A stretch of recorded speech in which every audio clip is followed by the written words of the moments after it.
Hey, ça fait un bail, non? Il y a un an de ça, je vous annonçais mon retour sur cette chaîne et comme vous avez pu le voir, ou en tout cas ne pas le voir, c'est un gros fail. Donc on va pas revenir sur cette vidéo, on repart sur de bonnes bases et je vais vous parler un petit peu de quelques changements qui vont s'opérer sur cette chaîne. Et après mon petit blabla que je vais faire le plus rapidement possible, je vais vous faire un petit bilan du mois d'octobre, un petit bilan lecture parce que ça fait longtemps quand même que je ne vous ai pas parlé lecture par ici. Donc comme je vous le disais, quelques changements sont à prévoir par ici, à commencer par le nom de la chaîne comme vous avez pu le constater quand vous avez cliqué sur cette vidéo ou sur Bookstagram aussi, j'en ai parlé un peu sur tous les réseaux sociaux si vous me suivez sur les réseaux. J'avais envie de changement, pourquoi ?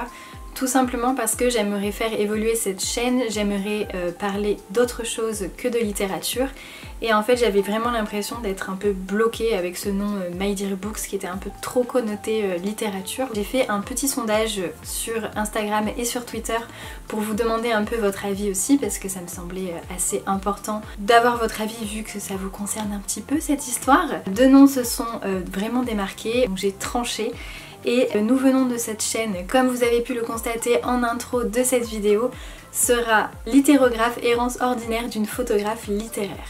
Alors pourquoi ce nom littérographe? Tout simplement en fait c'est une contraction entre littérature, puisque ça sera toujours une chaîne où je vais principalement parler de livres et de littérature, mais aussi du mot photographe, puisque si vous n'êtes pas au courant de ce petit changement dans ma vie, il se trouve qu'il y a quelques mois j'ai entamé en fait une reconversion professionnelle, on peut dire ça comme ça, pour devenir photographe professionnel. J'avais vraiment envie d'intégrer ces deux passions que sont la littérature et la photographie sur cette chaîne et donc voilà, littérographe tout simplement. Et ça me faisait également penser, je ne sais pas pourquoi, à une genre d'invention un peu scientifique, un peu hors temps, et je sais pas, j'aimais bien ce mot. Donc voilà pour l'explication très vague de ce nom de chaîne. Mais concrètement, qu'est-ce qui vous attend par la suite? Eh bien, vous allez avoir les habituels bilans lecture, book haul, pal, liste et autres vidéos un peu bateau qu'on retrouve sur un peu toutes les chaînes booktube, mais aussi quelques sujets différents puisque donc, comme je vous le disais, je voudrais intégrer la photographie sur cette chaîne. J'aimerais vous parler un peu de mon parcours, de ma pratique, de pourquoi pas mon matériel si ça peut vous intéresser, mes retouches, pourquoi pas faire aussi des vidéos coulisses sur mes shootings, etc. Bref, je pense que ça peut être vraiment intéressant. Et ensuite, j'aimerais également reprendre des vidéos un peu plus théoriques. Alors j'avais fait, il y a de ça maintenant quelques années, peut-être 2 ans, voire 3 ans, des vidéos points théoriques qui avaient beaucoup marché, ça vous avait beaucoup plu. Et moi je me souviens que j'avais adoré faire mes petites recherches et vous tourner ces vidéos. Donc j'aimerais vraiment reprendre un peu ce concept-là donc sur la littérature, mais également en photographie puisque j'aimerais en fait vous proposer des vidéos sur pourquoi pas un photographe en particulier, sur son œuvre, ou pourquoi pas partir d'une photo particulière et essayer de l'analyser, d'analyser le contexte dans lequel elle s'inscrit, etc. Ça peut être vraiment chouette. C'est des sujets voilà, qui m'intéressent beaucoup et qui j'espère vous intéresseront aussi. Bien sûr en parallèle de cette chaîne, vous pourrez toujours me retrouver sur Bookstagram, sur Instagram pour suivre mon travail photographique si jamais ça vous intéresse. Il y a également mon blog qui lui a été régulièrement mis à jour depuis 1 an quand même, il faut le noter. Donc si jamais vous voulez retrouver mes chroniques complètes, ça sera sur le blog. Et vous avez également à votre disposition mon site internet professionnel voilà, de photographe où vous pourrez retrouver mon portfolio, mes prestations, mon contact, etc. si jamais une séance vous intéresse. On ne sait jamais. Toutes ces infos sont bien entendu à retrouver en barre d'infos, tout est inscrit, tout est clair et net. Si jamais vous avez des questions, n'hésitez pas non plus à me les poser en commentaire. Donnez-moi un peu votre avis sur ce petit changement de perspective. Dites-moi si ça vous intéresse, si vous avez envie de me suivre un peu plus de ce côté-là ou si au contraire ça vous intéresse pas du tout, n'hésitez pas non plus à me le dire. Mais trêve de blabla, je vais enfin vous faire un petit bilan du mois d'octobre. Donc ça faisait longtemps que j'avais pas fait de bilan par ici. J'ai essuyé de grosses pannes de lecture récemment. Je suis pas encore tout à fait sortie d'ailleurs. Le mois dernier j'avais enfin repris la lecture à un rythme assez cool. Voilà, j'ai un peu enchaîné mes livres.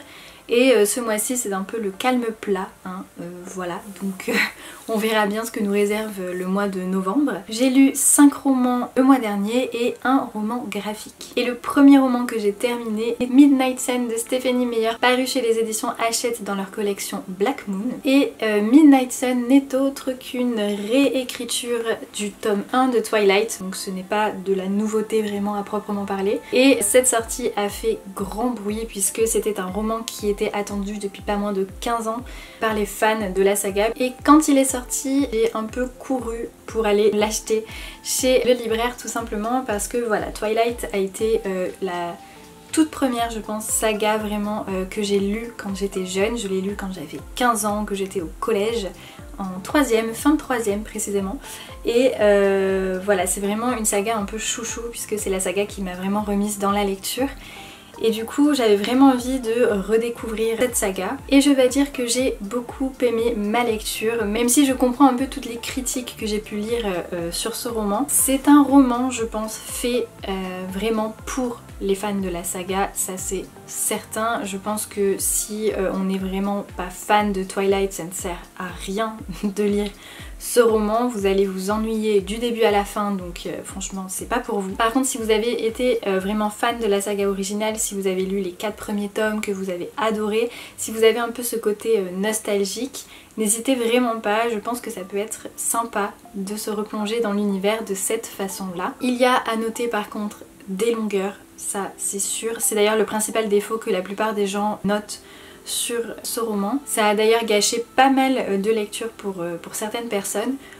Pour ma part, j'ai réussi à passer outre. Je pense que c'est notamment dû à cette nostalgie qui a fait que j'ai un peu retrouvé la Margot de 15 ans. Donc c'était plutôt chouette. Bien sûr, après Midnight Sun, je n'ai pu m'empêcher de continuer ma lecture avec les tomes 2, 3 et 4 de Twilight. Tout comme avec Midnight Sun, j'ai adoré me replonger dans cet univers qui m'avait tant plu, sans prise de tête, juste de la lecture plaisir et ça fait du bien.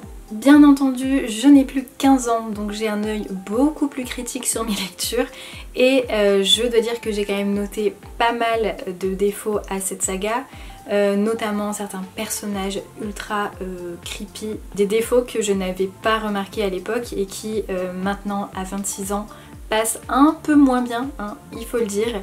Mais voilà, heureusement que la nostalgie encore une fois a fait très bien son travail puisqu'elle a réussi à gommer les plus gros défauts de cette saga et m'a laissé quand même une bonne note finale. Et le prochain roman dont j'aimerais vous parler, c'est Ce qui reste de toi de Robin Regan, qui est un roman auto-édité. Dans ce roman, on va suivre Hugo qui se reconstruit après une relation dévastatrice qu'il a connue 3 ans plus tôt et qui va faire la rencontre de Logan, un personnage qui va lui faire un peu changer sa vision des autres, du monde, de son environnement, mais surtout de lui-même.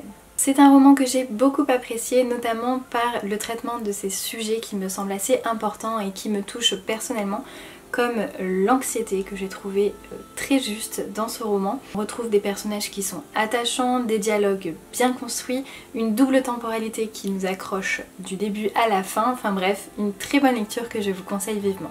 Le petit plus, la liste des trigger warnings ultra détaillés qu'on a au tout début du roman qui vous permet vraiment de vous lancer dans cette lecture sans crainte. Et enfin, la dernière lecture graphique que j'ai faite ce mois-ci est Pumpkinheads de Rainbow Rowell. Alors ça fait déjà quelques années, enfin depuis sa sortie, que j'avais envie de lire Pumpkinheads, sauf que c'est une lecture typique d'Halloween. Le mois dernier, je me suis dit c'est le moment, c'est une lecture qui se fait très rapidement et qui est vraiment une bulle de douceur. J'ai adoré ma lecture. On est vraiment dans l'ambiance d'Halloween et moi qui adore cette fête, j'ai vraiment adoré me plonger dans cette ambiance si particulière. On sentirait presque l'odeur des friandises, on parcourt les champs de citrouilles et les labyrinthes dans les champs de maïs, bref, tout y est. C'est vraiment une lecture immersive qui nous fait du bien et franchement en ce moment on en a vraiment besoin.